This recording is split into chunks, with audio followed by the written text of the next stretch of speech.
गरीबी में खूब मजाक उड़ाते हैं साहब, खूब मजाक, बहुत मजाक। इस देश में अगर किसी की मजाक होती तो सिर्फ गरीब की, और हमारे देश में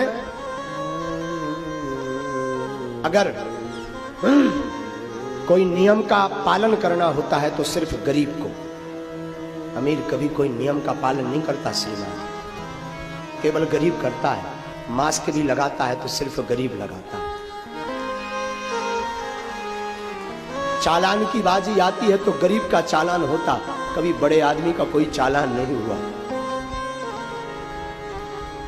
बड़ी विचित्र स्थिति है महाराज, गरीबी बहुत विचित्र है। हमने अपने जीवन काल में बहुत नजदीक से गरीबी देखी, बार बार स्मरण आ जाता है।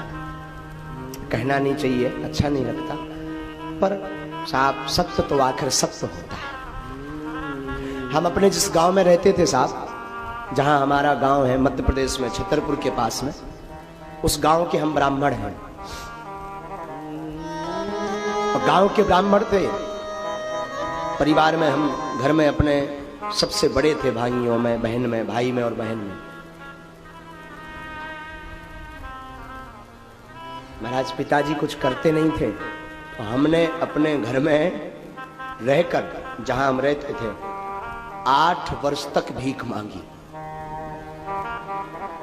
8 वर्ष तक भीख मांग करके दास ने खुद जीवन चलाया। और उस वक्त के कई वाकया ऐसे हैं जो हृदय को बार बार झंझोर देते हैं, बार बार वो याद आते हैं। हम जब पढ़ने जाते थे गांव में, खैर ये, हाँ सुनो, जब पढ़ने जाते थे हम गांव में,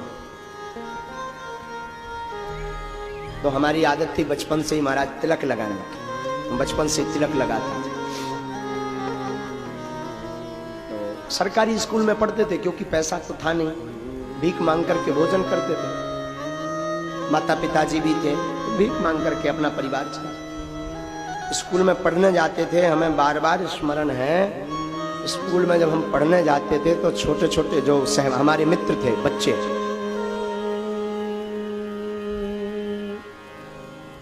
जबरदस्ती सिर पकड़ कर हमारा तिलक मिटा देते थे। जबरदस्ती इसलिए मिटा देते थे, हम इसलिए विरोध नहीं कर पाते थे क्योंकि हम गरीब घर से थे। कोई जब उत्सव होता था 26 जनवरी या 15 अगस्त, तो सबके नए नए कपड़े होते थे, हमारा सिर्फ एक ही कपड़ा होता था, एक कुर्ता एक पजामा।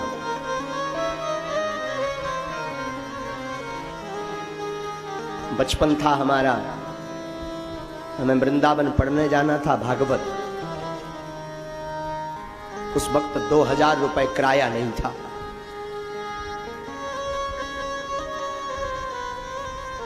तो हमने सोचा कि उधार मांग लिया जाए।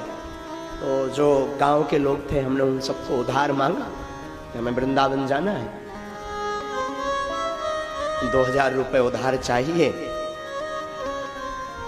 महाराज 15 दिन तक घूमे, किसी ने उधार नहीं दिया था, किसी ने उधार नहीं दिया था। क्यों? क्योंकि उन्हें पता था कि अगर हम इसे उधार दे देंगे तो ये चुकाएगा नहीं। कार्ड, शादियों के कार्ड जो होते ना, कार्ड में पूरे परिवार का नाम आता था, सिर्फ हमारे पिताजी का नाम नहीं आता। क्यों? क्योंकि ये गरीब है, ये आ नहीं पाएगा, और आएगा तो कोई व्यवहार नहीं चुका पाएगा, कुछ गिफ्ट नहीं दे पाएगा।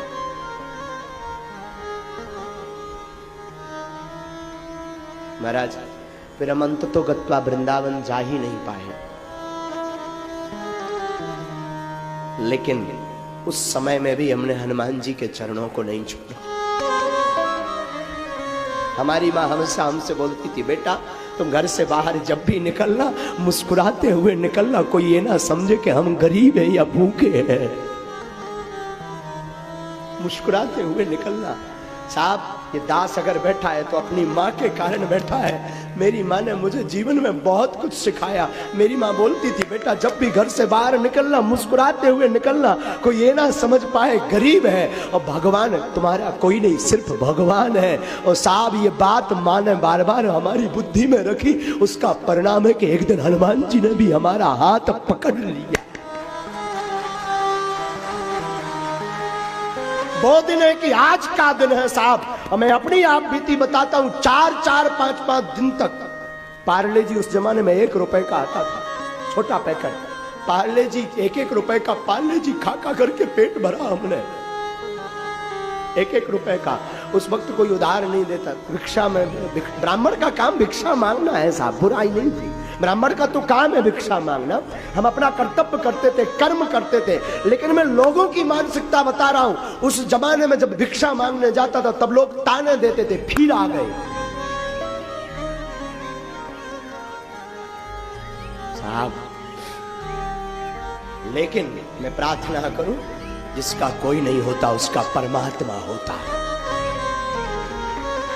वो दिन है कि आज का दिन है। हमने हनुमान जी को कभी छोड़ा नहीं साहब। हम कहते रहे जैसी तुम्हारी इच्छा। मेरी माँ बोलती रही, बेटा तुझे चिंता नहीं करना, तू तो केवल भगवान का भजन कर। और हनुमान जी ने ऐसी पूंछ घुमाई कि आज बागेश्वर धाम पर हर महीने में 70,000 लोग निःशुल्क भंडारा पाते हैं।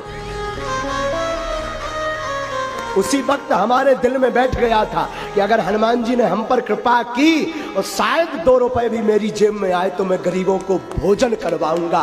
और साहब ये उसी का परिणाम है कि आज बागेश्वर धाम पर प्रति महीने 70-80 हजार लोग निःशुल्क भंडारा पाते हैं। और देश का पहला ऐसा धाम बागेश्वर धाम है। हम कहते हैं ना, किसी बड़े आदमी की बेटी की शादी हो तो करोड़ों रुपए उसके तोहफे में आ जाते हैं, हाँ या ना? करोड़ों लाखों।